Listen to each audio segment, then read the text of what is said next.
about it, plenty to do. So get the gossip, get the scoop, and tune right into the editorial to keep you in the loop. It's the editorial, a Wichita by EB podcast. We are back with another edition of the editorial at Wichita by EB podcast. Today, I am joined by, I think legendary might be the right word. Maybe. Maybe. I am joined by the one and only DJ Carbon. How How What's you going on, doing? guys? And my co-host for today, many of you know him. It's the Kansas gastronomist. What's going on, Eddie? That's nothing much. We're just sitting back here. Carbon and I have a little pour of E.H. Taylor small batch right now. Delicious. Yeah, TKG's got the water. Yeah. I understand. I can Agua. respect that. So, Carbon, What's going on? tell us a little bit about yourself. Man, born and raised New Yorker, transplanted to Wichita some 20 plus years ago, my senior year of high school. Never thought I would like it here, and man, I have grown to love it. Now making my living as a full-time, I've DJ'd all the time I've been here, but now doing it full-time, living my best life, carrying the Wichita flag as much as I can. This town has been amazing, supportive, and just made a lot of connections with the community, and it's just an amazing place to find some cool things to do and live my dream life. I mean, I've met my idols musically, and I get to go out and party every weekend and have a great time and make sure everyone has a great time. I mean, I'm living my best life in Wichita, Kansas. When did you move here? 97. 97. Okay. So, what brought you to Wichita then? Karma. I was really bad in a past life, and this is my punishment.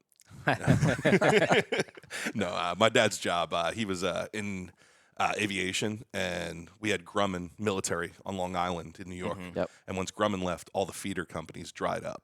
So after that happened, a lot of the aviation jobs, obviously Kansas, plenty of that. Sure. So one of his bosses from a previous location was out here and gave him an opportunity. So came out here, and I was stuck along for the ride senior in high school. So, has music always been one of your passions?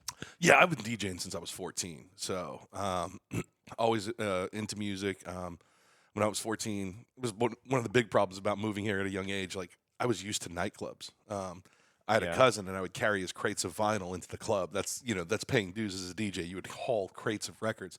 And then I would sit in the DJ booth and watch him work. And so I would be in these clubs at 14. I would be in the club till 2 a.m., 3 a.m., whatever Oh, it was. wow. Yeah. That's So- cool. So, 17, 18, back that would have been 97, 98, Yeah. roughly.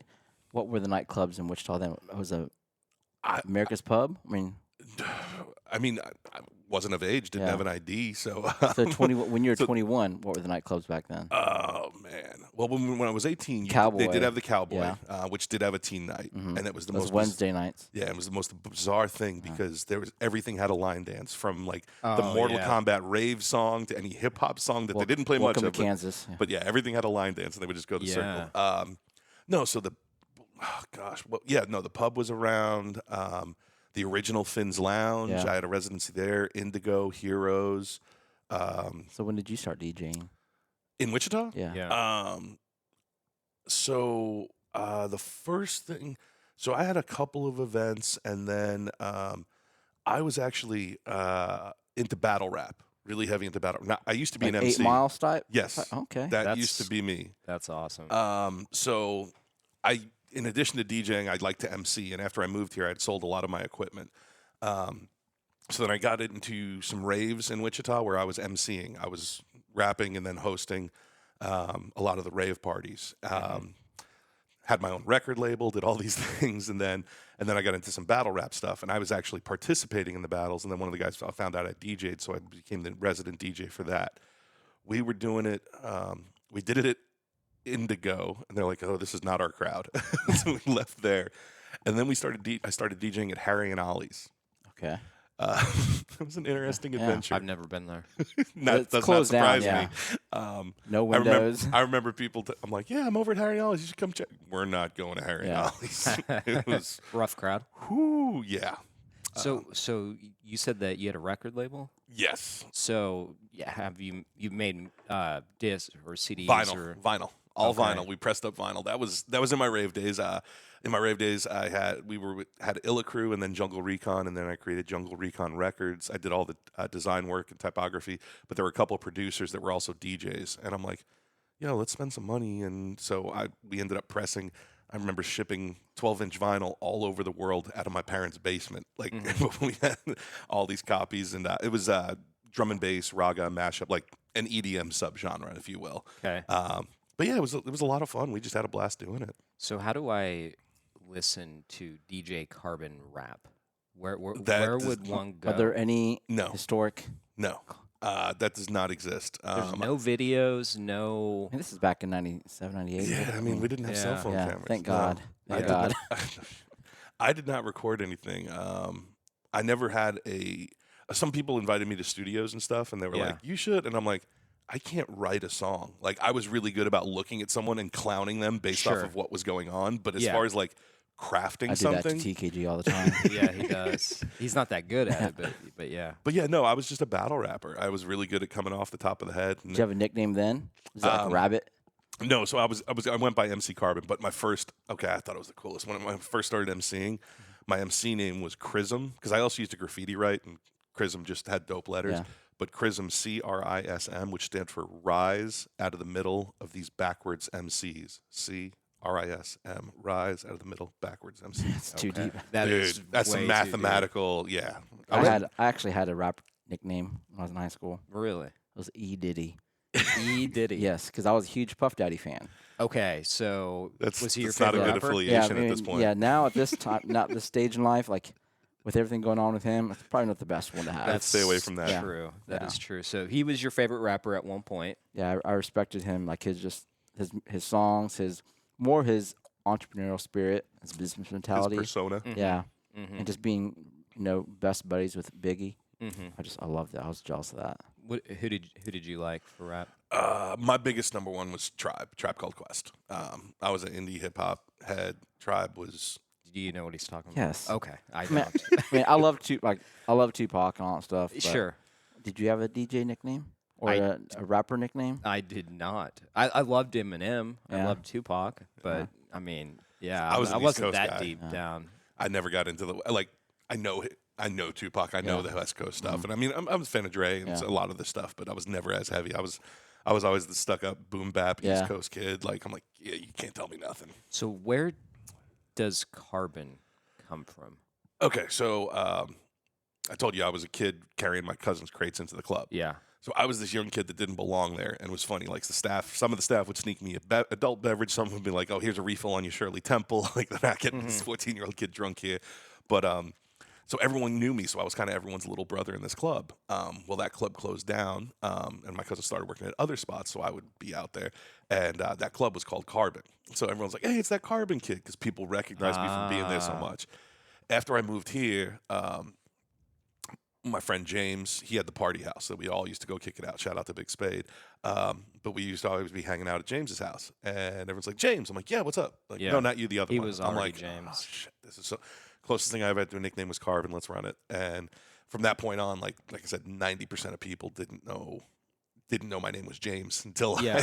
until Facebook. Yeah. Everyone's like, "No, that's Even to this day, if I introduce myself, I'm like, "Hey, I'm James." Someone over my shoulder, be like, "Dude, that's not James. That's Carbon." I'm like, I never call you by your first name. I mean, I usually just call you DJ. Yeah, no, it's crazy. It's a struggle. DJ or Carbon. I Yeah, struggle because I usually like to call people by their real names Yeah. or government names.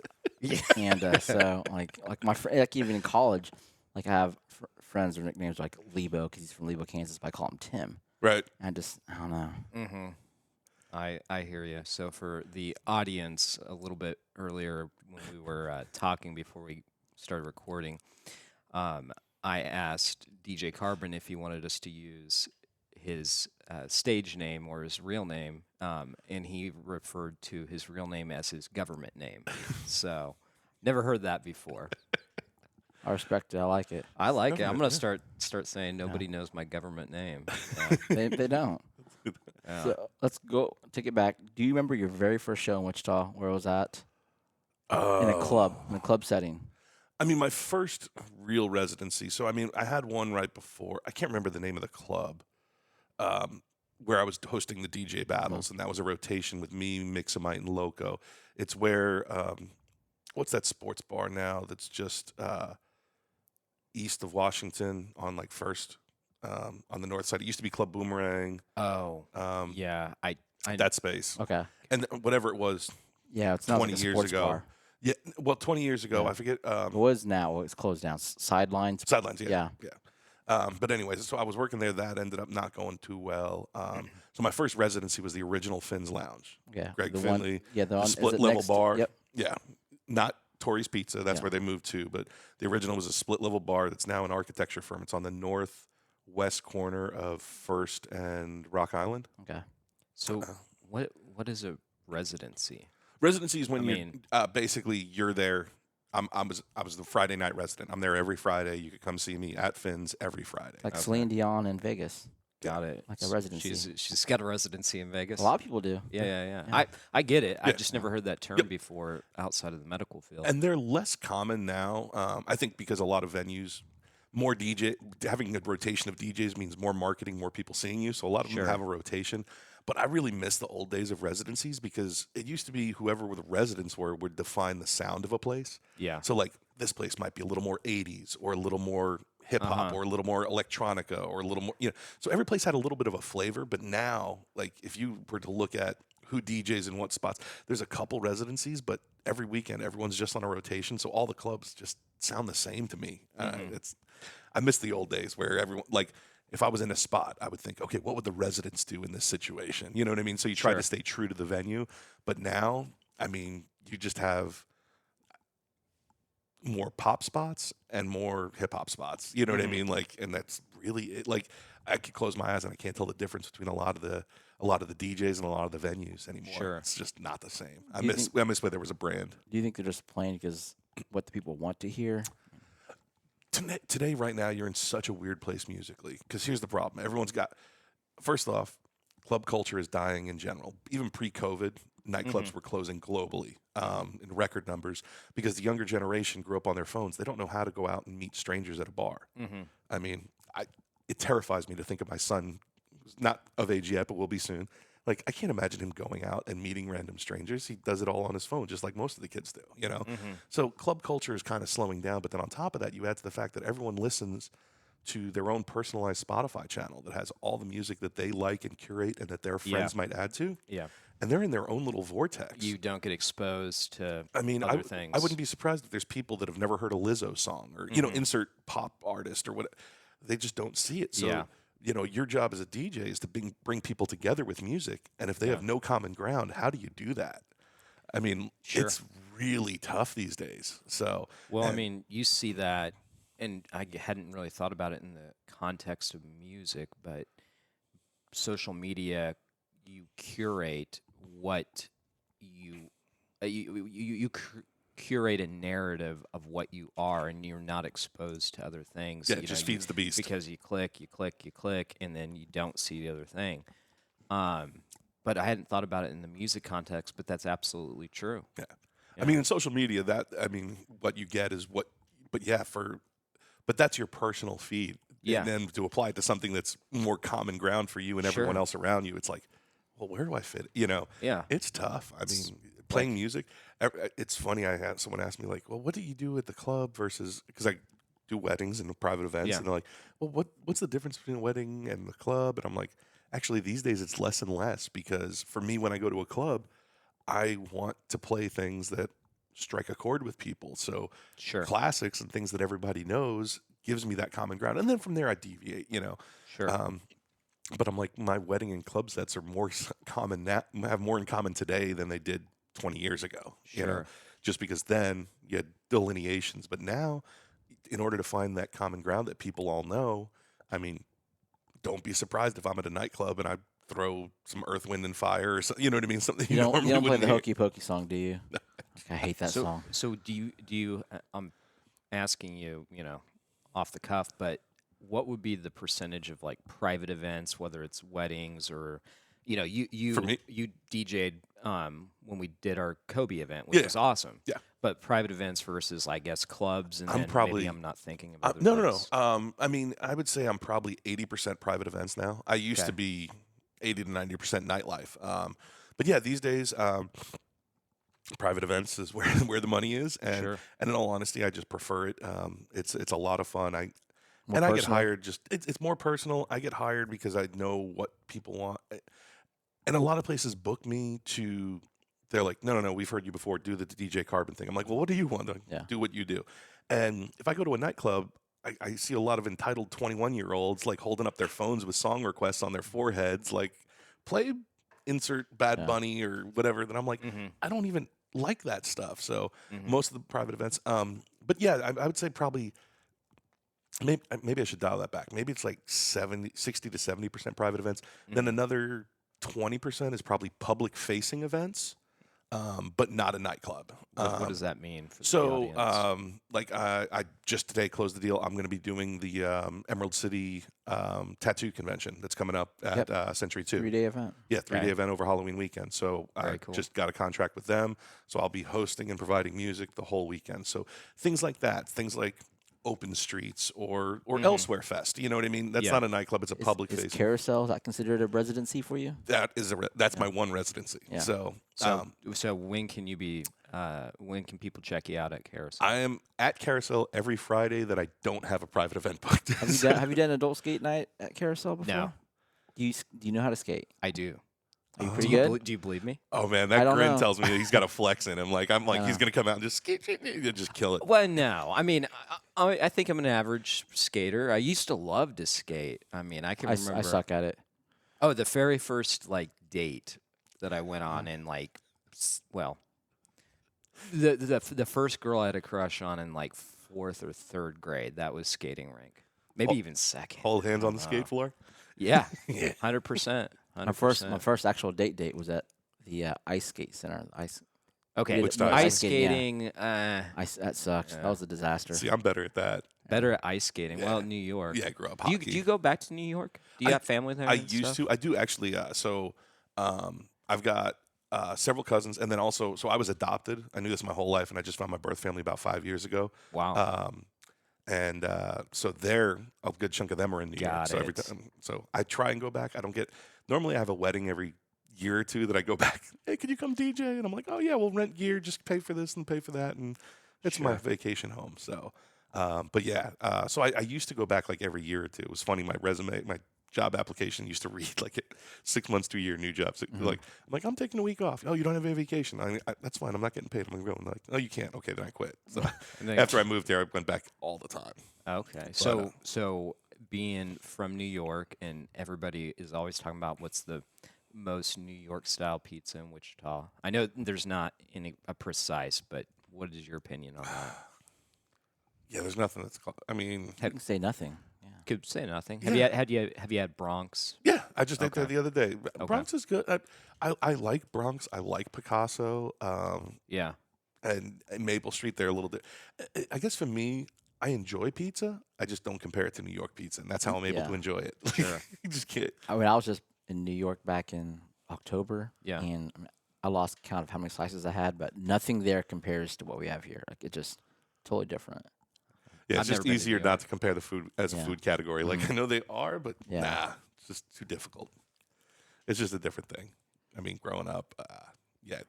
So out on Long Island, like every quarter mile is another shopping center. Every shopping center has an Italian joint in it. Every Yeah. Italian joint is a pizza place, and then in the back they got like 4 or 5 tables. It's not like some of them have a bigger size restaurant, but every one of them has 4 or 5 tables. And there's always a grandmother in the back, and she's got the limited menu where you get the manigo and the ricotta and all the like. I love this. Yeah. Do you feel like his accent is coming I wish I had out? an accent. Like, you know? I Yeah. feel Every like now it's and then. stronger It- Yeah. right now. The whiskey happens. Is it the and- whiskey? It's that, and then when you talk about it, it happens all the time. The other week, I had a wedding, and half of the wedding was the attendees were from New York, Yeah. and I'm like, "Where are you from?" They're like, "I'm from Smithtown." I'm like, "I grew up in Coleman." Get at which is like the next town over that you couldn't even Sure. tell. So we're all. I get home, my wife is just like, "What's going on?" Because normally, like, I answer the phone, and she's like, "Oh, who's that?" And in 2 seconds, she could be like, "Oh, it's someone from New York," because Yeah. she could hear the accent come out. Mhm. But I was with them the whole night, and she's just like, "What the fuck happened at this wedding?" I'm like, we're all Long Island people. It was great. She's I feel like I'm watching Good Will Hunting right now.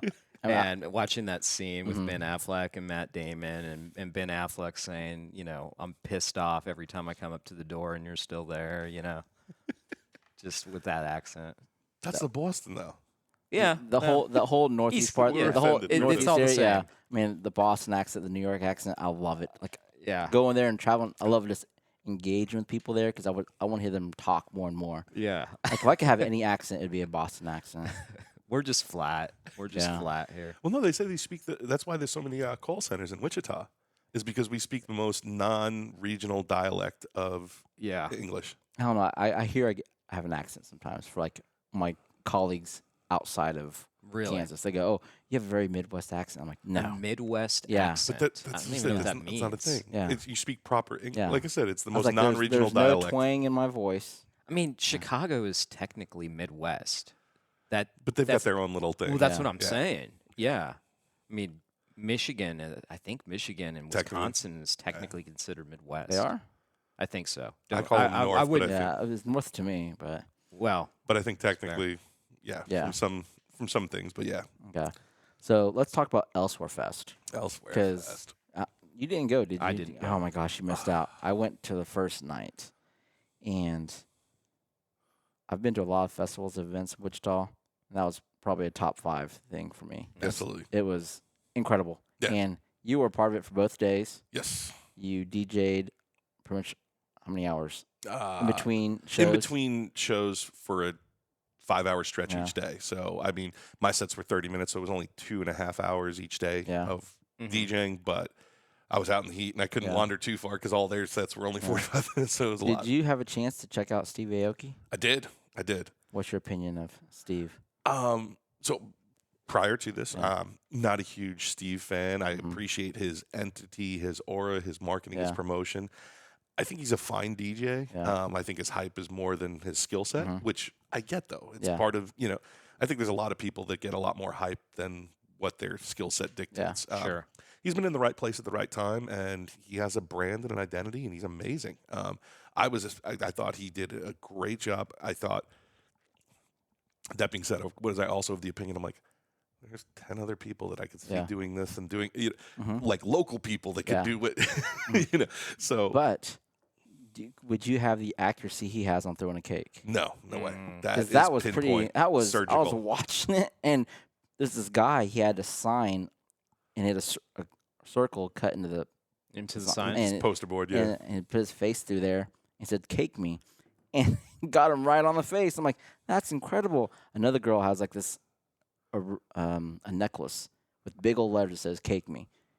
Hit her right on the spot. I'm like, my God, that's incredible. A necklace. Yeah. like a- It was was like so like the candy necklaces, like Uh-huh. the with Yeah. the letters. Uh-huh. She had like a jumbo where the letters were like this big, like it was okay. oversized. I mean, How many I don't- cakes does this guy throw? I think his rider had 12 or 15. Oh my cakes. gosh. Sheet He- cakes, There were- like huge sheet yeah, cakes. big sheet cakes, and he was.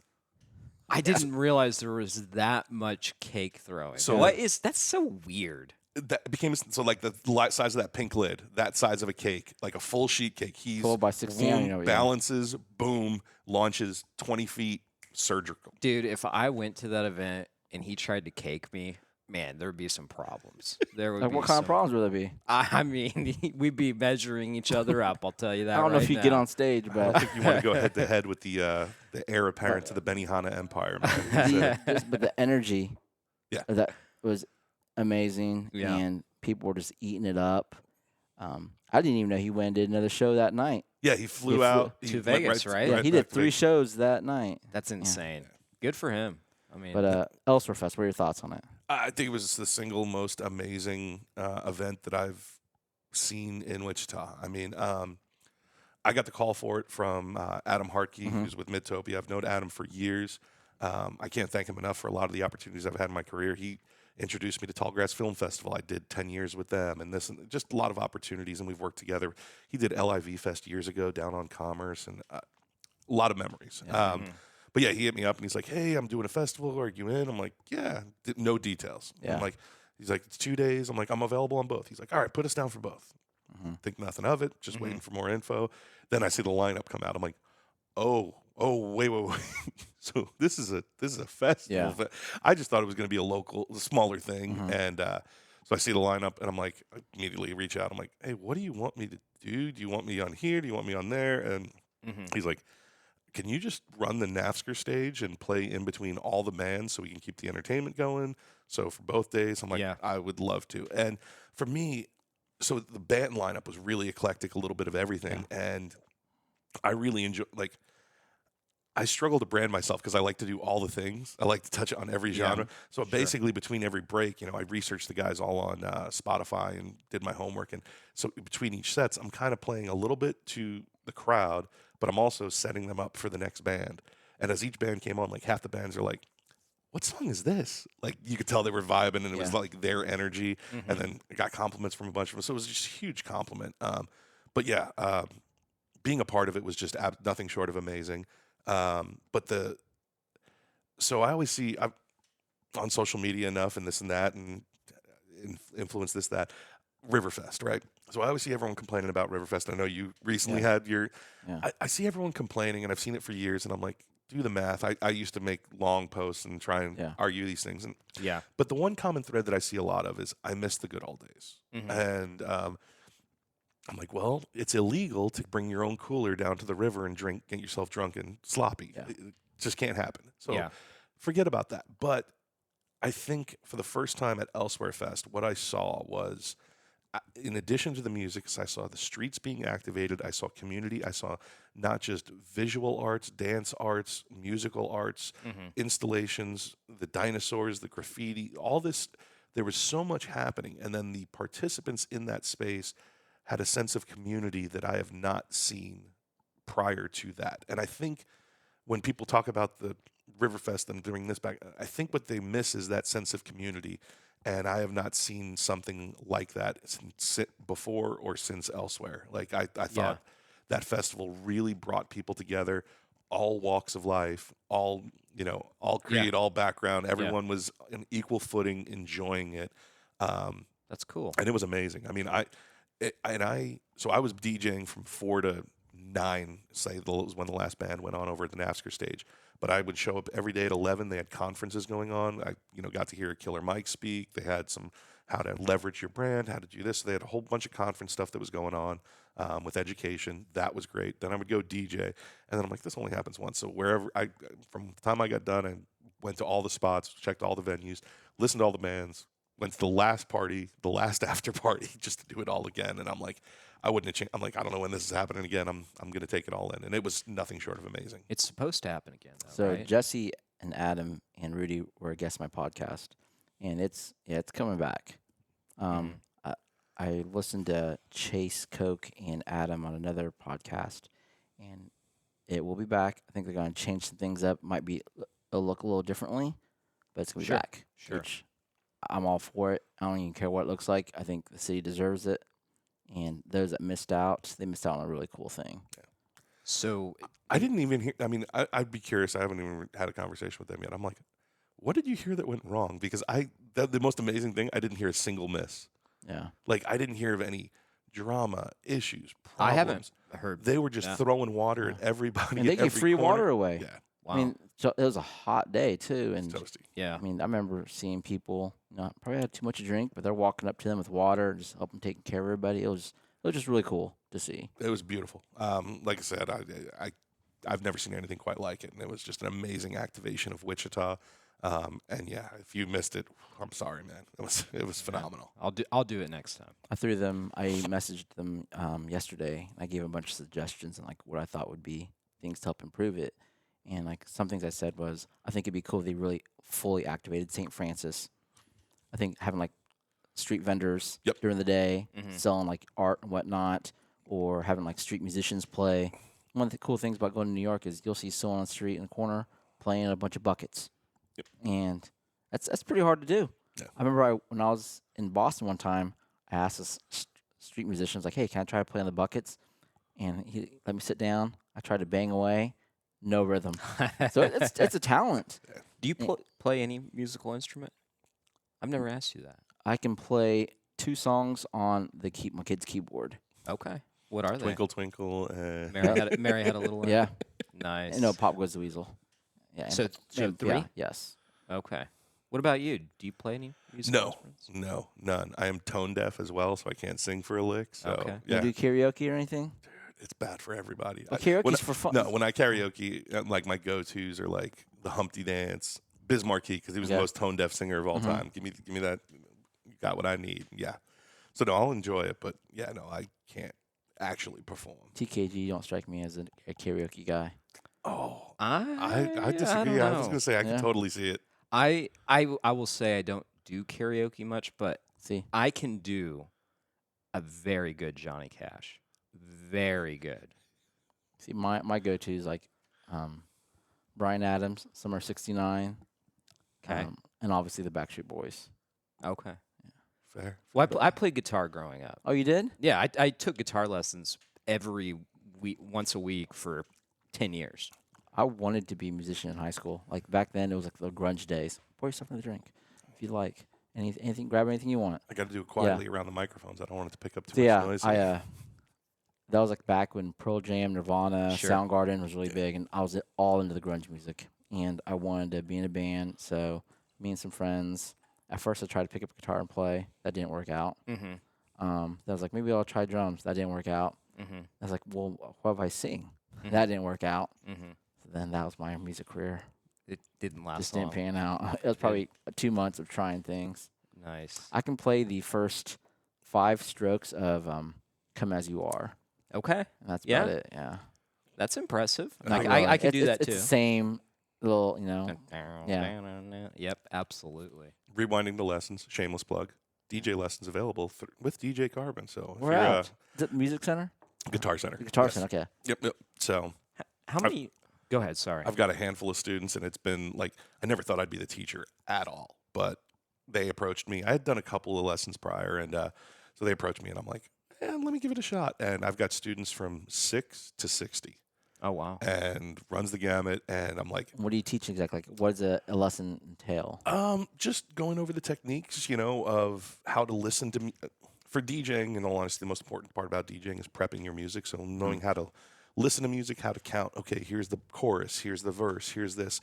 How to count, how to mix, and swap the bass, and use the filters and things like that. So, but it's a blast. And I've had students from anywhere from come in and try it out for a month, or I've had some students that have been going on 2.5 years now, and it's a Is it a one-time lesson or is it like a class of? no. So with Guitar Center, you have to sign up for a month. So I always tell people, I'm like, they offer 30-minute or 1-hour lessons, and I'm like, sign up for an hour, because 30 minutes with DJ, like with a guitar, Yeah. I do this, you repeat after me. That's kind of easy. But with DJing, it's a 4-minute song, so you got to let that play. So 30 minutes goes like that. But I've also, I've had people hit me up that are interested, and I'm like, dude, come over, we'll talk shop, and I could kind of give you a walkthrough and an overview, see if that's something you want to pursue. Should we do a DJ lesson one time just to see what it's like? We should. I'm thinking about seriously. Game on. I used to DJ our fraternity parties back in college. Oh wow. But DJing back then was Just selecting the selecting the music, and making a back then playlist. I had the only CD maker in the fraternity house, so like I was burning all the CDs. You were the gold mine. Yeah, like, hey, Eddie, we need this CD made. Like, what songs do you guys want? And I think you're past the statute of limitations on the crime that you just admitted to. I mean, I'm not sure. Metallica probably isn't a big fan of me. It wasn't. Oh yeah, they were the yeah, big. They were the in big. Napster. Yeah. Yep. Yeah. Yeah. So how many DJs are in Wichita? Oh, a lot. At least that are professional or I mean, so there's kind of 3. Let me just put it into 3 communities. You've got your mobile DJs. So there's probably, I'm going to say 30 companies, maybe. No, maybe not that. Maybe 20 yeah, probably 30. But there's a higher number that's out there. I never really thought about that in all honesty Yeah, until this moment. yeah, but What do you know? what's a mobile DJ? So by mobile DJ, those are people that are showing up, bringing full sound, lights, etc. So those are your wedding DJs, Yeah. your corporate functions, your holiday parties, things like that, where like they're the going to wedding bring, singer. except the DJ, because they frown on DJs in the weddings. The wedding singer. What was his name? Was he a DJ? Adam Sandler? Well, that guy he was like enemies with. I don't remember who you, the guy that Lovitz? Was it Lovitz, yes, James Lovitz. Wasn't John he? No, he Lovitz. was John John Lovitz. Lovitz. Yeah. was John Lovitz the Wait. guy that was with I thought he was Cameron, the other singer. I can't There was remember, another Barrymore? singer. Anyways, sorry. The liquor's talking now. but I digress. Wait, so mobile So there's- DJs, would you be in the classification of So a I mobile DJ? kind of fit in all the You fit in I all of kind of them? fit under Okay. all the. A lot of the mobile DJs do not actively work nightclubs or things like that. There's a Okay. handful Got that it. do, but also it's. well, I'm not going to go down there.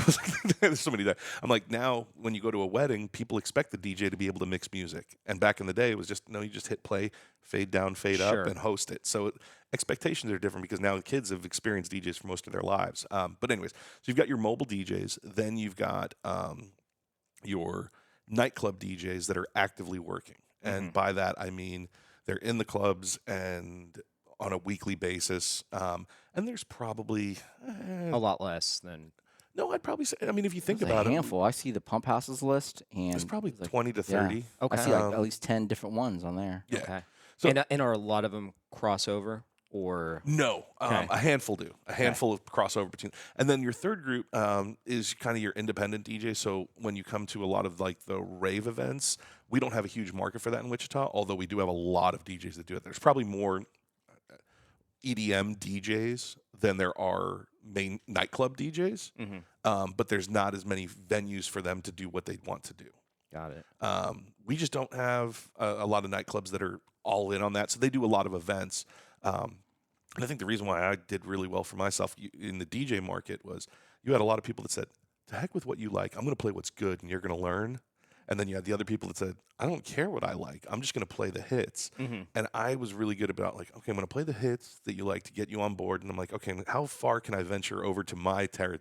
Oh, I went too far. Let me come back. Okay. And I was really good about straddling that line to introducing new music to people that is in their scope, but they might not. If I just opened with that song, they would be like, dude, this is not for me. Sure. But by warming them up. Yeah. And that's the one thing that a lot of people just weren't the best at. A lot of people said, no, I'm just going to do me, or no, I'm just going to do what please people. And Yeah. that's It's a what led to me balance. finding that balance and just having a lot of success in town. They're like, oh, you could do this or this, and it kind of makes sense and it works. So. And sometimes people find something new that they like because of the Yeah. exposure. So remind me, how long ago did you say, I'm doing this 100% full time? How long ago was that? So this was 4.5 years ago, but it started 5.5. So I'll give you the quick diatribe of the Cliff's Notes version of the story. So 5.5 years ago, I'm lying in bed in the middle of the night. My girlfriend at the time is with me. I wake up and I'm like, we need to go to the ER. She's like, you never even see a doctor. I'm like, yeah, something's wrong. So we go to the ER. I have kidney stones. Okay. Got it. Got it. Go to the specialist. Go see the specialist. Like, okay, I don't like the way that scan looks. We're going to take another scan. Yep, we're going to go take another scan. Take the scan. We're 99% certain you have cancer. Oh my God. So there's a little part in your kidney. We're not going to biopsy. We're going to go and cut this little part off, take it out. You're good to go. Schedule the surgery 3 weeks later.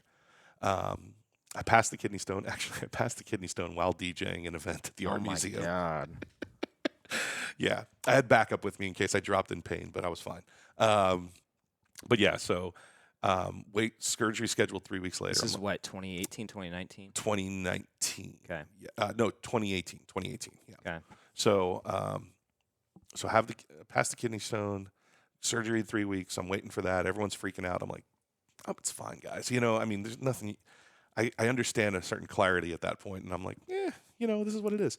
While I'm waiting for that, I was adopted. I knew this my whole life. 5 years prior to this, I'd taken one of those DNA 23andMe tests just to find my heritage. I kind of loved being a mutt. Everyone's like, oh, you're Italian. Oh, you're Hispanic. Oh, you're Asian. Oh, you're black. I'm like, I love this. I get to claim everything because I have no idea what I am.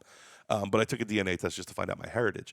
While I was waiting for my surgery, I get a message.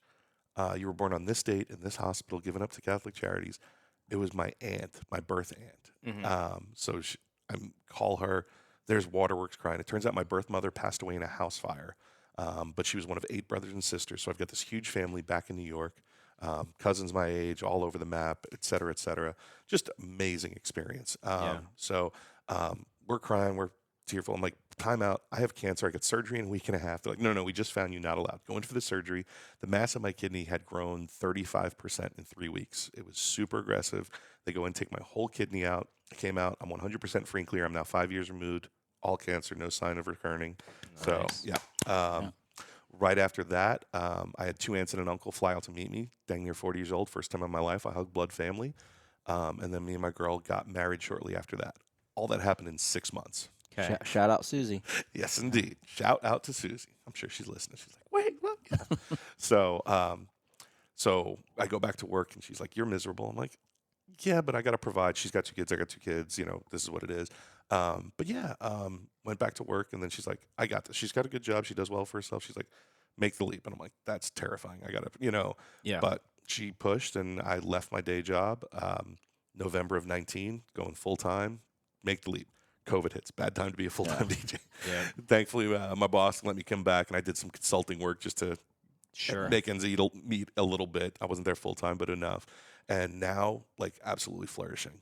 Living my best life. I'm exceeding my salary for my old job, and having opportunities to do, like, I've met my idols, and it's surreal to be able to DJ. I never thought I'd make a living as a DJ in Wichita, let alone flourish doing it full-time. It's been phenomenal. So work-life balance-wise, like, is there a struggle? Like, I'm guessing you work a lot of nights and weekends. Oh, yeah. And your wife is probably, at home or whatnot. Like, is there that struggle sometimes? Absolutely. I Yeah. mean, she has an understanding of it, Yeah. and we do really well of enjoying what time we have. But we're also, when we got together, we were both very independent. I was resolved because I was previously married, had the 2 kids, and I was like, I'm never gonna settle down. Yeah. Like I don't expect anyone to put up with my schedule of life. No one needs to carry that burden. I carry it, but Sure. and You had to find a special lady. and really had given up on that and had no expectations, but she saw it. And what we figured as we were dating is she was super independent as well. She's got to, she's just like, I fought for this. I'm in a good place. And we didn't need each other at all, but we were better together. Yep. You know what I mean? So I think we just continue to complement each I other love in a that. way that That's- is not, Yeah. I'm going to start crying. It's the liquor again. but it's great to be together, not out of a need, but just out of a genuine, we make each other better. Yeah. And we both understand our independence and have it.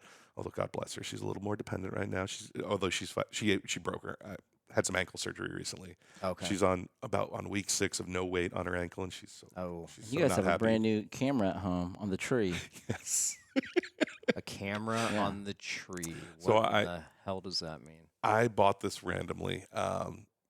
So we have a bird feeder with a built-in camera on our front yard. So Cool. it is the most amazing thing. So literally the birds come in and eat, and she gets alerts on her phone. She gets hundreds of thousands of, she finally had to dial back how often she feeds it, because like she would be getting thousands of alerts every day.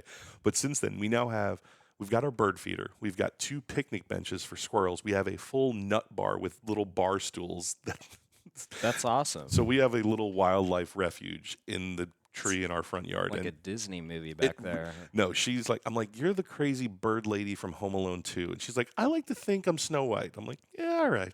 Tomato, tomato. There's probably a community of animals out there. Like, hey, y'all need to go check out Carbon's house. Like, they got the goods. I need to. What we should do is when we do the DJ lesson, we'll go over there first. I get to check that. out Bambi and Yes. whatever else is out there. Bambi's still alive? Hey, Yeah, it's Bambi's don't mom bring that's that that. up, man. Okay. Don't bring that right. up. Hey, I've got a quick question. As I'm sitting here listening to you, I can't help but wonder, when was the mustache born? When was it created? This was 10 or 11 years ago. Uh-huh. No Shave November. So Okay. me and a bunch of friends back home would get together and do like an online competition, raise money for prostate, Yeah. and No Shave November. So grew it out for November. At the end of the month, I had a little baby curl, like very minuscule, but styled it whatever I could just for the photos of our competition to raise money. A good friend of mine, Justin J. Scratch, also a DJ, he was getting married in December, I want to say. Might have been January. And his fiance at the time was like, could you keep that for the wedding? I'm like, okay, yeah, sure, why not? Like, I've come this far. It was another month of, Yeah. but it was fun. And then right after that in February, we had a DJ competition, a DJ battle. I just hadn't gotten around to shaving, and I'm in the DJ battle, and one of the other guys, to make fun of me, slaps on a fake mustache and goes like, I'm DJ Corbin. I was like, bro, Okay, now. I've had this like 2 or 3 months now, and it's like a thing. Uh-huh. So I'm like, okay, I'm running with it. Yeah. And, it's funny. I remember, my kids used to be like, yeah, you're getting looks, Dad. And I'm like, it's fine. Yeah. And it just became something that people remembered. And it's the best marketing and branding I could ever do. Everyone's like, DJ Carbon, who? With the mustache. Oh, yeah, that guy. We know that guy. Yeah. And I just loved it. And it's just become a fun, people just feel a lot more open or whatever. Just like, Yeah. all right, you're goofy. Let's go. And it's good. I remember one time I was doing I think I was doing Botanica. I was doing Bruise Blues and Yeah. Buddy Man. Blech, tongue twister. But I was loading in during the day, and this is at the end of the school year, so all the kids are there for their field trips and stuff. And there's literally a parade of kids. Like, I mean, probably 200 kids all leaving at the same time, getting ready to go on their buses. And the kids are up, like pointing at me, looking up at me wide-eyed and this and that. And one of the ladies is like, stop pointing, that's rude. I'm like, don't laugh at his mustache. I'm like, lady, if a guy has a mustache like this, he expects kids to laugh at it. Yeah. That's, I asked for this. Do you ever go out in public with your mustache whatever the work term is, undone or? Yeah, not very much. Yeah. But I mean, I don't have any upkeep up top these days. Yeah. Bald up top, so little twist of the fingers isn't So too bad. before the No Shave November Yes. and the mustache was born, what was your facial hair It was situation? the goatee. I remember DJ Archie. He's like, man, the mustache. I'm glad you did this because before you looked like you were a repo man. Mine was is like the- a little black. Yes, it was basically a short goatee Yeah. style thing. It was not a good look, and I was like, thanks for telling me after the fact. You should grow your mustache out like that. Yeah. Could you do that? I don't know. I might be. I'm not going to. But I mean, So the worst might. part is the period in the middle where everything's just long enough to go over your lip, Yeah. and it's too short to really be able to brush Mhm. down the upper lip. How long does it take to have style? It? Yeah, This takes me 2 minutes each morning. 2 minutes. Yeah. That's So how not long bad. did it take to grow out? Like from the moment you started. I want to say like I was probably to a solid length after a year and a half, maybe. Wow. Is there a photo out there of you without it styled? Oh, that's a good question. So And if I'm not, can I get one? Could you? Would you ever consider styling it like with pigtails, like just hanging down? I remember once I did the Salvador Dali where I went straight up over my eyelids, Yeah. and then I woke up the next day with a huge headache because I was cross-eyed from staring at this thing the whole day.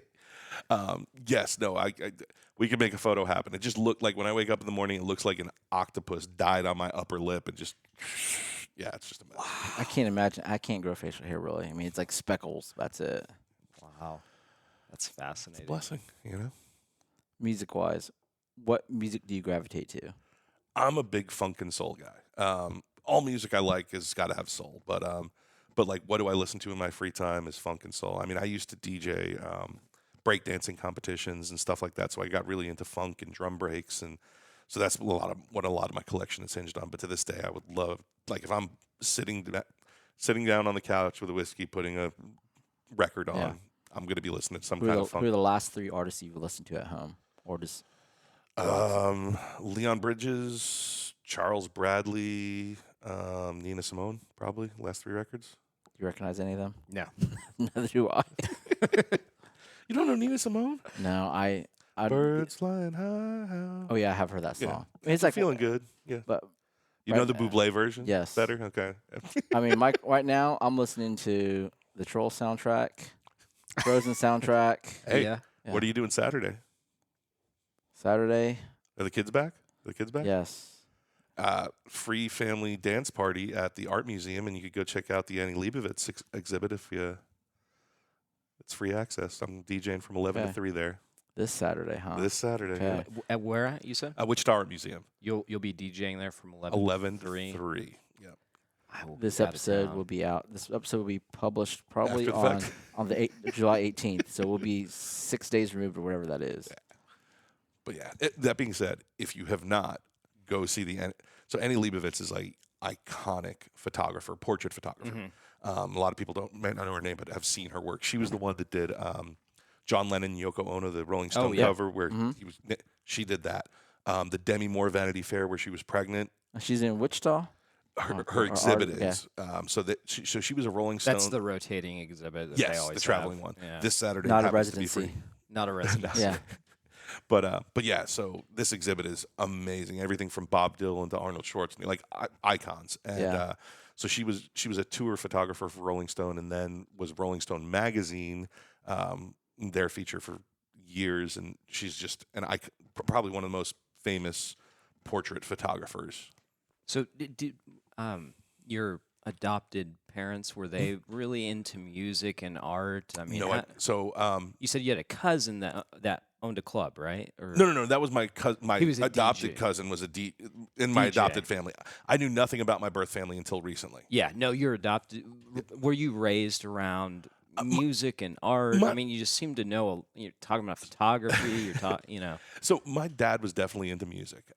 He used to go out. He used to call it going gigging. He used to go out to the nightclubs, and then back on Long Island, he used to go see like the Doors and the Turtles and all these bands that would be like kind of. Yeah. He used to go to the Action House, which was the spot out on Long Island. So he was into music, but he was into his thing. I think I've always been.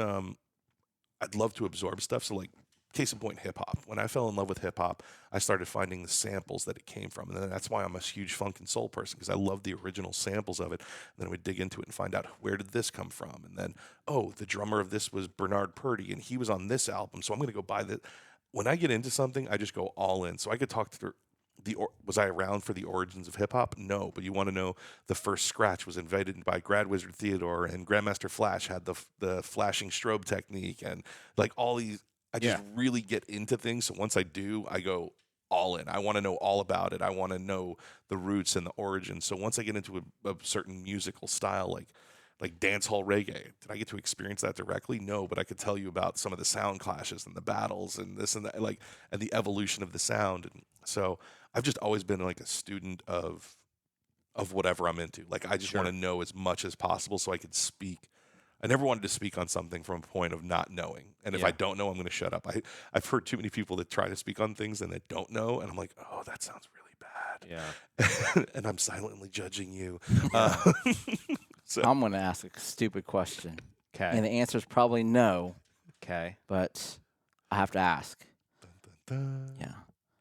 So you met your biological family, you said, in the last 4 or 5 years. Yeah, about 6 years ago. Yeah. Did any of them have your mustache?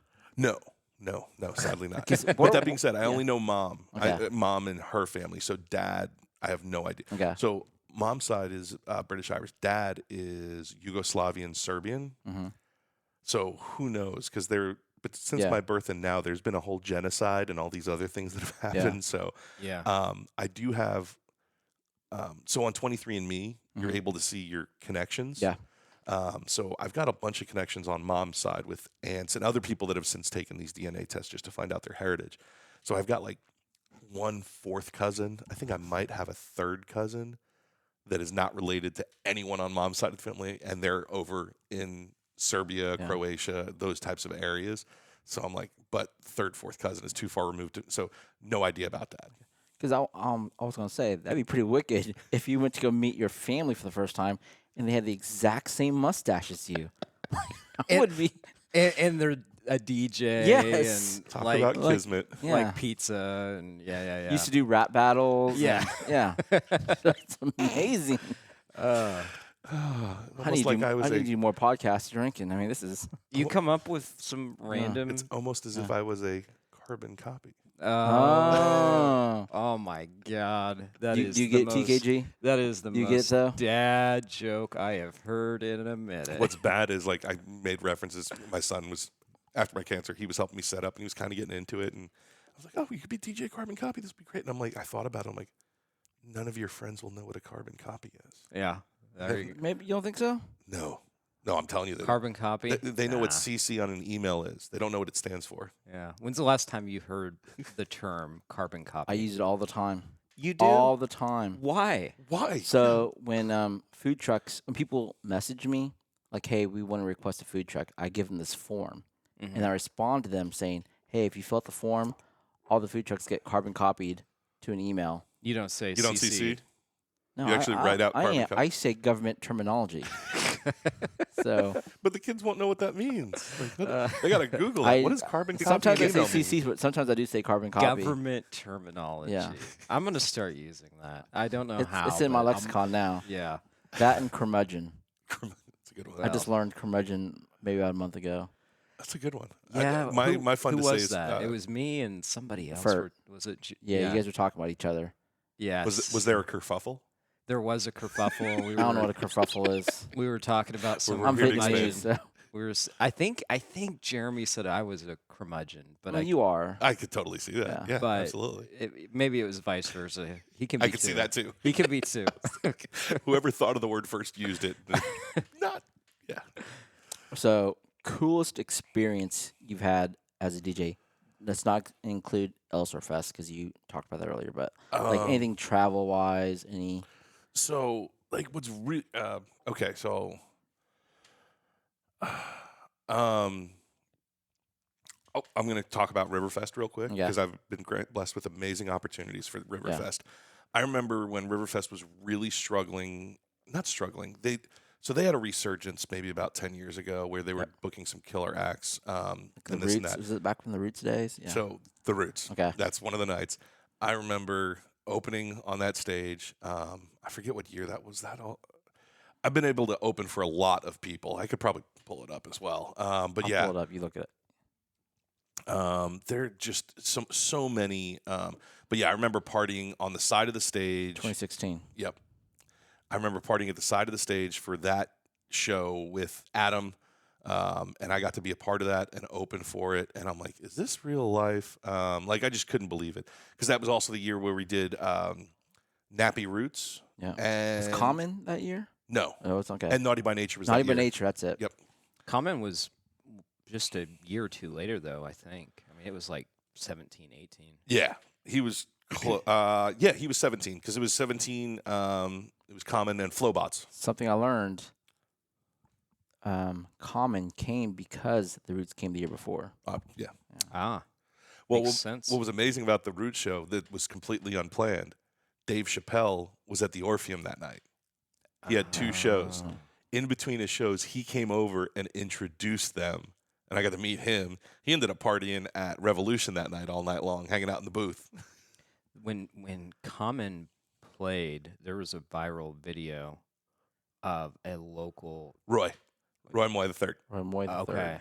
Yeah. absolutely amazing singer. Yeah.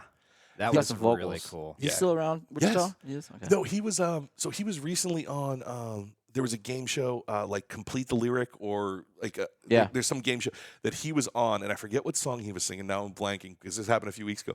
He happened to show up to Adult Skate that week. I think it might have been Let Me Love You. I think Okay. it was the song. It might have been. I could be wrong. But it was a fairly contemporary R&B song. Yeah. So I saw him at skate night, and I don't even think we said what's up at this point, but I saw him skate, and I was like, oh, I got to give a special shout. And I dropped the song that he was singing on the show, and he's like, mother, are you, my man. That's awesome. No, he's an incredibly talented and just a wonderful individual. Yeah. Absolutely. Yeah, he killed it. When he did the I was like, wow. Yeah. So. You were going to mention some other Oh, okay. So festival. Riverfest in general. So the Roots year was just partying and enjoying that and all that. Prince is my number one act of all time. And I got asked to open for the Revolution. Uh-huh. That was surreal. I can't imagine Bobby Z, the drummer, his wife. I talked with her. She's telling me Prince stories like their first child. Prince is the godfather. And he's like, Bobby's on the phone with Prince saying he's got a huge set of balls by Prince and this. I'm like, are you kidding me? And she was the most genuine sweetheart woman, and just like the whole experience was surreal. And I remember the first year. This is before everything really started popping off. But they gave me. This is when the second stage was on the Hyatt lawn. I Okay. think it was the last year. It was on the Hyatt lawn, Okay. and they gave me the neon party. So we had glow sticks from Coleman and this and that, and they said you do what you want. So I lined up a bunch of local acts, rappers, and this and put them all together. And I said, all right, we're going to do this, we're going to do that. So I did party rocking, but also had these other things that were happening. And XV was also, the Riverfest had booked him. So he performs, we do it, and we literally have people like crowd surfing. Like it felt like a crazy concert festival. It did not feel like, and we had a larger crowd than the main stage did. Yeah. But we were just rocking out. So, I mean, there were just many amazing moments. But then I've also been blessed with just like surreal experiences. So, not long ago, So Jen Ray, owner of the Monarch, Yep. amazing, amazing human. She's awesome. So I've known her for years. She used to be the manager at Emerson Biggins when I had a residency there. Residency was there every Wednesday. Nice. But so Was I- it the downtown? Emerson Yep, yep, Biggins, or Old yep, Town? Yep. So, and then I've also Kyle Filiatro. He used to be the runner of Abode when it was a venue. Okay. They recently got married, so they Mhm. asked me. They're like, "You've been both part of both of our lives in some Yep. way, shape. We'd love for you to." They got married at the Stanley in Estes Park, Colorado. Absolutely gorgeous, legendary venue. So that was the place that Stephen King wrote Yeah. The Shining based Yeah. off of his stay there. I almost went there this past January or last summer, but within the last year, I was intending to go there. Guys trip, and all the guys are like, "Oh, it's too far." I'm like, "Man, there's so much cool stuff up there." It's I mean, I amazing. looked into it. Yeah. Like it's like dinner and Yes. yeah. It's legit. But yeah, so I go up to do the wedding, and it's funny. The gal that runs the venue is like, "Oh, she's bringing her own people." I could see it in the face. She's like, "Oh, they're gonna bring some country bumpkin type of thing up here." I get done DJing the wedding. She's like, "Who the heck are you?" So literally, she's like, "Can I get your contact?" So I've since been requested for like 8 weddings up there. So she's like, Really? I've immediately become her number one So at the Stanley? at the venue. Yes. So Wow. when someone comes to book a wedding at the Stanley, like, call Carbon, and I'm like, I'll roll with you Kids, sometime. kids, if you take Carbon's DJ class, this could be your future. Going to the and I'm Stanley. like, and I know what they charge. So I'm like, heck, I could charge because I'm driving out there because I'm bringing equipment and How everything far else. drive is that? 8 hours? 9 hours? About 9. Yeah. 9. But I've got. Do you some of stay my- the night there? Yeah. Last time I went, she's like, "Let me know next time. I could get you a discount on your room and this and that." Do you need a couple lackeys to help you like keep you company on the ride? And Well, the problem is I've got some of my dear friends from growing up live in Colorado Springs, so I shoot up there, and they're like me, they're service industry. So Monday, Tuesday is their weekend, so I go Yeah. up there, do the wedding. Sunday, hang out in Estes, shoot down to see them, which is maybe 2 hours. Go down and see them, hang out there for a few days, and then I come back. I So, think we need to find some time. I'd love to roll up there. I want to go to the Stanley. I haven't been. I've been intending to go. I mean, that would be a the best thing to do. So the Stanley is also very well known for its unique concert experiences. Go Okay. look at their lineup and be like, "That's that's the concept. hinge it for around me. that." Yeah, because Okay. they're really well known for that. Now I don't know your musical taste, but they have some very unique shows. folk. He likes folk music. Folk music. Yeah. Yes. Curmudgeon. curmudgeonly. No. I'd love to stay in the Stanley too. You know, just as long as I didn't look in the mirror and saw red rum. They've got you all know. ghost tours and stuff. They've got the whole nine. Rum. And up front, I was mad because when I went last time, they actually have a little labyrinth out front, Uh-huh. and it was just not the right season, so it was just mostly sticks. I'm like, dang it, I wanted to just run through the labyrinth. Yeah. Absolutely. But yeah. As long as you don't freeze to death. But yeah, no, I mean, like, I've gotten to meet. So yes, I've had awesome opportunities, and just DJing has been so fulfilling from the connections that. I mean, I've gotten to open for Wu-Tang Clan. I got to smoke with Snoop. Nice. I got to smoke with Snoop. Yeah, That's top tier right there. that really happened, and like, Who can say that? yeah. Well, I mean, I can't. I can't. And I wouldn't. and I so would. it was a bizarre. Okay, so Snoop was. This was a show at the Cotillion. This is 15 plus years ago. I'm DJing. I'm opening Manish. It wasn't that long Law. ago. At the Cotillion? Yeah. Yeah. He's done 2 shows at the Cotillion. There's no way the first one was. I'll look at you. Keep talking. I'm gonna look it up because I went to both shows. So It was the first one. Yeah. So whenever that was. But yes, so So you're at the Cotillion, we're at the Cotillion, and you're just there for the show. no, I'm DJing. 10 Okay. years ago. 2014. No, 2011. Oh, The show I'm talking about is 2011, February 3rd. He was like really late. No, that was the second show. Okay. He was First at- one. Okay. So it was I went to both, but Oh, I love this. So, What do you do when the co-hosts and the guests are in a fight about what year Snoop Dogg came the first time? aren't you the authority on Yeah. these things? So you're at the Cotillion. So I'm at the Cotillion. You're DJing. Snoop sound checks, and then it's our turn to sound check. So this is before anyone's in the venue. we run through. So one of Snoop's roadies comes up and he's like, "Hey, we need some weed." I'm like, "You're Snoop. You're with Snoop. How do you not have weed?" I was Yeah, like, it's a kind of odd question. I'm like, "Well, but this was right around the era where Willie Nelson got busted and this and Yeah. that. So they were on a tour bus. They weren't flying. Like we don't carry across state lines because that becomes all kinds of issues. This one, you gotta have a separate driver that does that. You have a yeah. hitman, yeah, a So- fall guy. So I was like, "Oh, yeah, absolutely." I mean, I don't even smoke at this point because Yeah. I think I was working at Learjet and we had random UAs or whatever the case might be. I'm like, I'm Yeah. not smoking. Yep, we're good. Got you. Got a guy. So leave, go hit up the homie. Yep, bring it back. And they say, yeah, just bring it to the green room. Go to the green room, knock, knock, knock. Yeah, what's up? Delivery. Door opens. I'm like, You hear that noise? I do. Okay, I So was my like, chair, am I I don't getting know what excited? it is. I'll edit it out if I remember. But yeah, so door opens. It's Warren G. Okay. He's like, "Yeah, what's up?" He's like, "Oh, I heard you guys needed a delivery." "Oh yeah, come on in." So Snoop was the only one that was on the bill. Mm-hmm. In the green room was Warren G, Daz Dillinger, Corrupt, and Snoop. Nate Dogg had recently passed. I Yeah, he believe, passed away. at that point. But yeah, so he's like, "Hey, you Garrett, you can come join us." I was like, "I don't even smoke." I'm like, "Yeah, I'm smoking with Snoop." Like, Yeah. There's no way I'm not doing this. Not just Snoop, but Snoop and the dog. Like, are you kidding me? So yeah, I mean, just surreal. I've had some amazing experiences. Was Snoop? I mean, like Every- what you'd expect him to be. I Every mean, bit, yeah, yeah. just legit. I mean, even with all the drama that's not really Snoop at the Wave show when he Yeah. DJ'd. I because I was trying to help because his sound guy had no idea what he was doing, so I was trying to get his gear set up, and it was a hot mess. But even then, he's like, "Dude, thanks, appreciate just a little nod." Did he say, "Hey, can you get that same guy again? That was some good shit." That would have been He did not. Yeah. I'm sure he's like, "God, this is some low grade Yeah. Kansas crap." But Wichita, Kansas. Don't go there again. dirt, it's dirt week. All right. So, how can people book you? How can people look you up and all that stuff? DJCarbon.com, and you can find me on all the socials. I'm Carbon DJ on most all platforms. But yeah, best thing to do is just go to DJCarbon.com. There's a little form there to reach out, hit me up, and that's where you could find all the things that I am going to be a part of.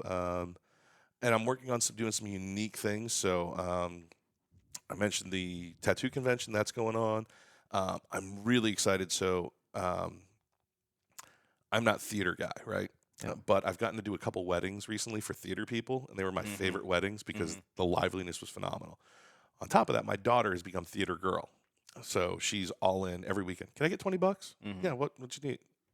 Oh, can you drive me here? She's going to someone's show, and I'm like, Yeah. so let me get this right. You pay this money, you go, you sit in the crowd, Mm-hmm. you watch them, you sing all the songs in your head because every time we're listening to Spotify Broadway musical radio, she knows every song. And then you get done, you give them a hug, maybe you go out for ice cream after, and then you come home. So Yeah. I'm like, so you don't really get the social experience. And I appreciate the theater, but I'm like, you don't get as many social time. And she's like, yeah, I guess that's right. So coming at the end of August, I'm doing an event at Oddfellow where we're going to call it the Curtain Call Dance Party. Okay. I'm doing all Broadway musical. We're going to do 2 events, 5 to 8 for all ages, 9 to midnight for 21 plus. But basically, it's not going to be DJ where I'm doing a lot, Yeah. but more playing the songs that all these theater kids know and giving them an opportunity to A, sing along, B, be with their friends, be social. Maybe we'll have a few people that have recently performed these shows, do a number or Yeah. two.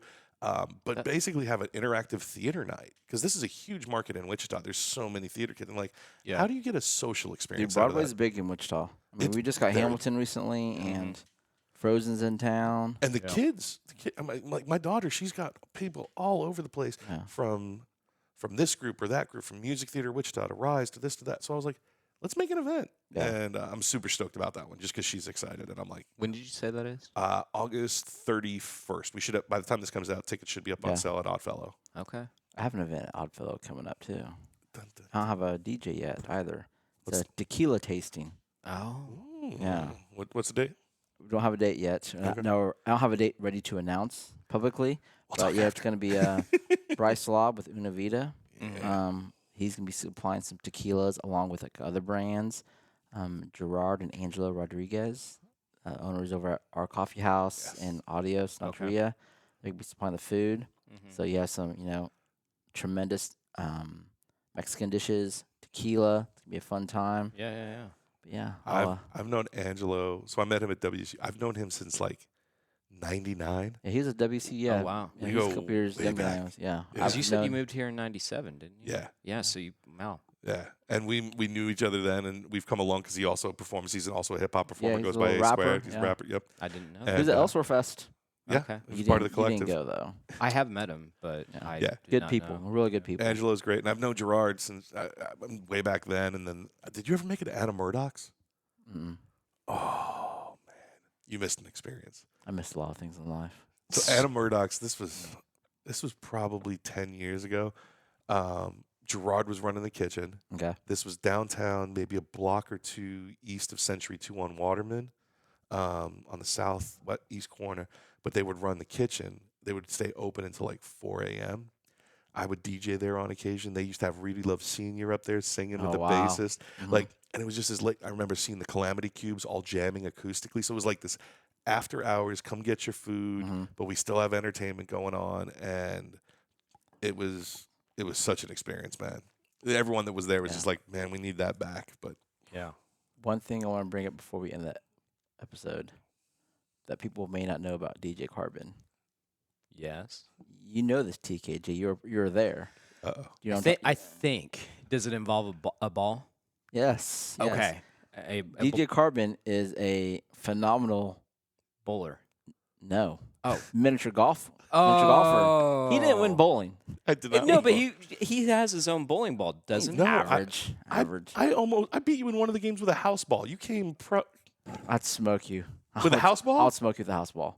I actually think us three. I think we need a rematch. I Okay, that's agree fair. with that. So for the people that don't know what we're talking about, so every now and then, the three of us, along with other people like Live Local and Jack Jack Stacks, Stacks. we've gone out and have done these challenges. And the first one we did was bowling, and I murdered them.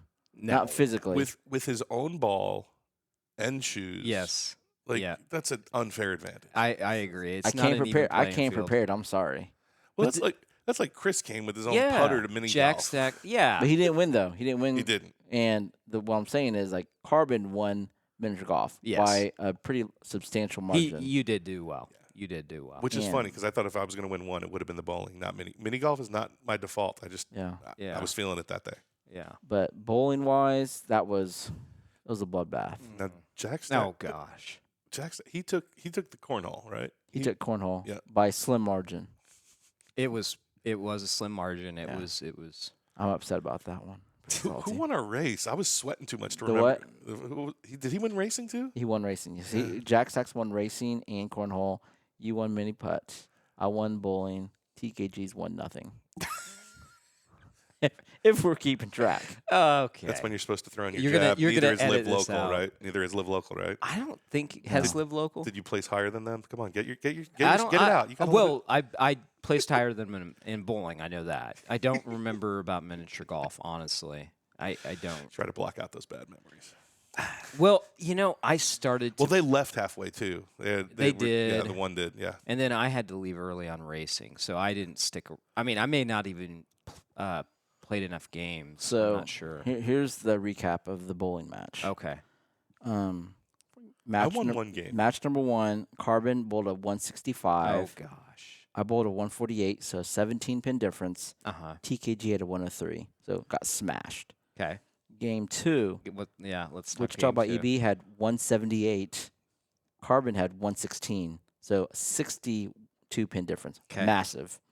TKG had a 96. Didn't even break 100. Okay, so not whatever. even a discussion. How many games did we play? That was Three. 3 games. Three. So before the third game started, I did go up to. oh, TKG, I did give you some no, lessons. I give gave you me a some break. tips. This is an exaggeration. Did I give you some tips? Hey, can you just read I gave what you some it tips. says? Okay, so Carbon bowled a 154. I bowled a 194, so it was a 40 pin difference. Uh-huh. So I mean, I beat Carbon by 100 pins over the first 2 games, or Okay. the last 2 games. Yeah. And TKG with lessons No. from EB Yeah. bowled a 191, 191. And what did you have again? 194. But I gosh, I sloughed. was I sloughed so to make you feel close. good. Oh, bull crap. So I mean, you went from a 96 to a 191 with I lessons. needed to warm up. I don't own my own ball. And I'm my t- own I'm telling you bowling guys. shoes. I'm telling you guys. Well, I've probably hadn't bowled in like 8 We'll throw years. the How does gauntlet- that make you feel that somebody that hadn't bowled in 8 years? I actually went and bought the bowling ball and shoes the night before. That was the first time I ever bowled. So I'll throw the gauntlet out. Malarkey. I'll throw the gauntlet out right now. Like we'll go bowl sometimes. I haven't bowled since that day. I haven't either. Okay, Nope, same. we'll go bowl. Okay. House shoes, house, House ball. ball. Just Yeah. the three of us, Okay. and I guarantee victory. Guarantee victory. Wow. Okay. Yeah. Well, Can you spell since- guarantee? No, I Okay. cannot. So Is the A before the U or the U before the A? the U is before There the you go. A. There you go. Okay. So what happens if you don't meet your guarantee?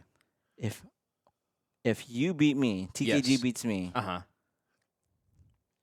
I will change my. What will I do? That's a good question. Actually, I gotta think about that one. I'll buy you 3 lunches What at what's $7.99 value. I can't get a meal for $7.99. No tip included. Because that's the TKG bet. For those that don't know, he challenged me to watch Every episode. 12 seasons of 12 seasons. 12 seasons of Curb Your Enthusiasm within a period of time. within 10 weeks, and I'm on pace to finish it. He goes, I was like, what do I get? He's like, you get 5 lunches. I'm like, deal. After we made the deal, he goes, but it is 5 lunches of $7.99 with no tip included. Look, you can't get very many lunches for $7.99. So we're gonna go to the dollar store and just buy whatever I can get. Spangles All We'll American find combo. something. Yeah. We'll go to Popeyes. Okay. Popeyes is pretty expensive, Oh, yeah, I was gonna say, what do you get? but at Popeyes for regardless, $7.99? we will go bowl, house ball, house shoes, which Okay. ridiculous, by the way. No. I mean, level playing field. Yeah. Even the pro came out and was like, "You have this, they don't." But he looked Yeah. at me. He goes, "Eddie, you got this." Just by looking at everything. Yeah, well, looking because at your you own would- ball. Yeah. So you're telling me someone with no arms and no legs can come in with his own ball and shoes? and I'll and- roll him down the alley. Yes, I'll do that. I don't think that's where we were going. Oh, no, I'm sorry. That's not where I was going. But just because you have your own ball and own shoes means nothing. It means Okay. you've got some experience. No, but I used to have my own ball, and See? I will play a very different game with that versus using a house ball. The ability of a ball to curl into a pocket is very different. Like if I brought my own basketball versus you supplied me basketball, the Uh-huh. ball's gonna go in the hoop regardless. Is it? Yes, You sure? 100%. 100% all the time? Not all Or the time because no one 100%, shoots like 100%. No one 50% shoots of the time? 100%. I'll shoot 50% at least if Okay. we're doing layups. Okay. All right. Okay. but it's a different game. It's Yeah. a different game. But we'll get that set up for real. Now that All right. the gauntlets will lay down. Yeah. I expect that you will talk about this. And if you don't, I It won't will. be. It won't be shared if I And, lose. and we'll be back to our Yeah. only locally owned bowling alley. We're back to Seneca. Yes, or we do Derby Bowl. Oh, That's, that's right. local, There, yeah. okay. There's one out in Cheney too. Oh. We can do any of the bowling. Oh, alleys. that's right. The Cheney's a very small one. I remember Yeah. my kids had like a. We- that's we like a should- right off the 8-lane. highway. It's like an 8-lane, We right? should then- do the Cheney one. And 'cause then after we that, could go to Hankus Weiser. Yep. 100%. Get some pizza. Then what's the excuse after you guys lose then? Oh, Eddie brought his self.